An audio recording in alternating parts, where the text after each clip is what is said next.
Hi everybody, I'm back.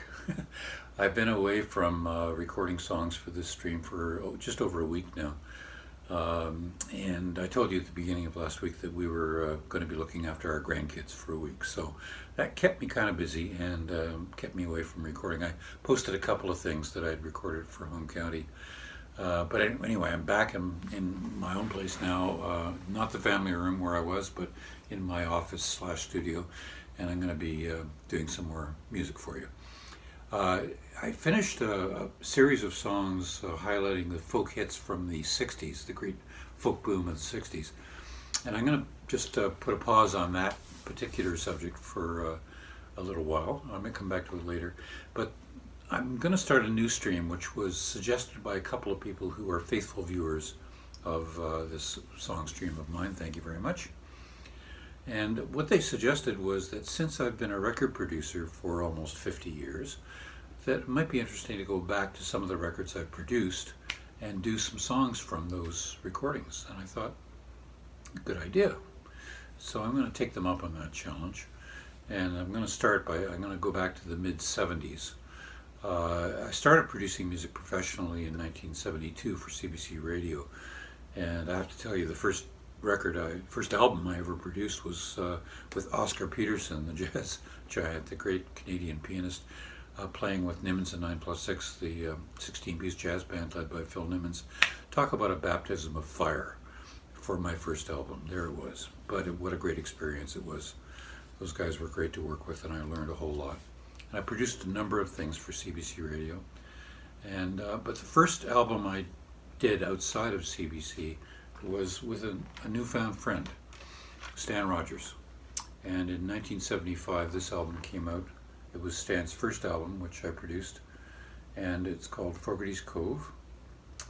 And that's the CD version. I can't find the vinyl right now, but anyway. This is the album that established Stan as a writer of songs about Canada's eastern provinces, the Maritimes. And although Stan was born and raised in Hamilton, Ontario, his parents were both from Nova Scotia, and he had a great feeling and affinity for Atlantic Canada, and it came out in the writing of the songs on this album and other ones later on as well. And this is an example.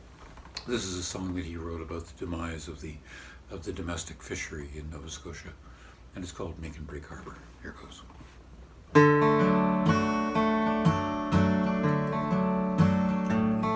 How still lies the bay in the light western airs, which blow from the crimson horizon.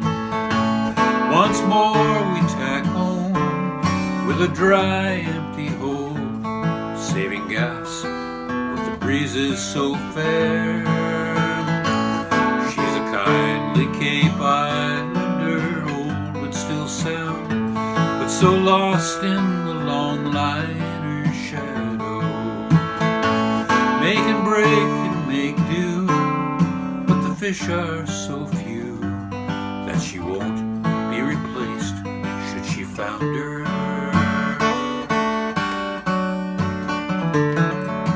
It's so hard not to think of before the big war, when the cod was so cheap but so plenty. Foreign trawlers go by now with long seeing eyes, taking all where we seldom take any.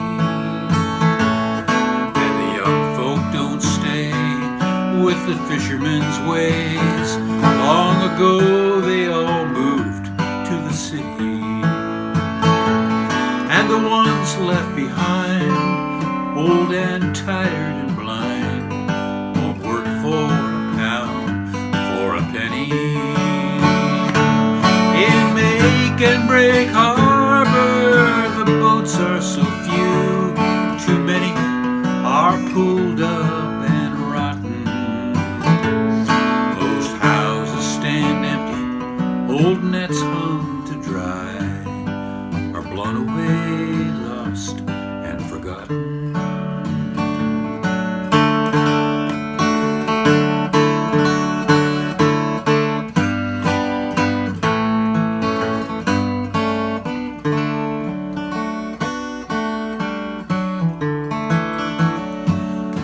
can see the big draggers have stirred up the bay, leaving lobster traps smashed on the bottom. Can they think it don't pay to respect the old ways that make and break men have long forgotten?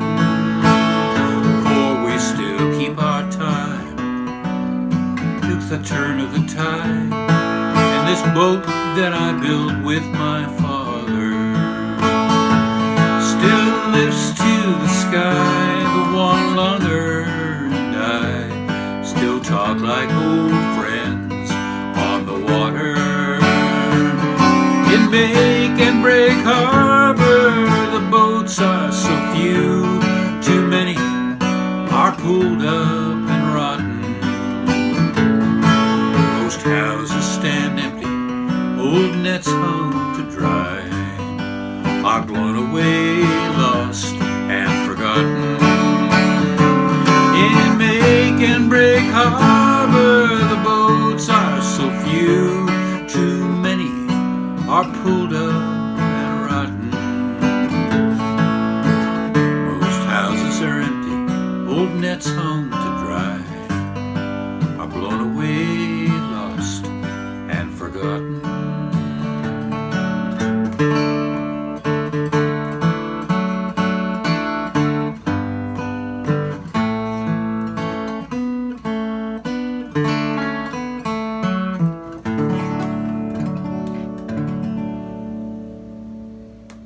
Stan Rogers, Make and Break Harbor.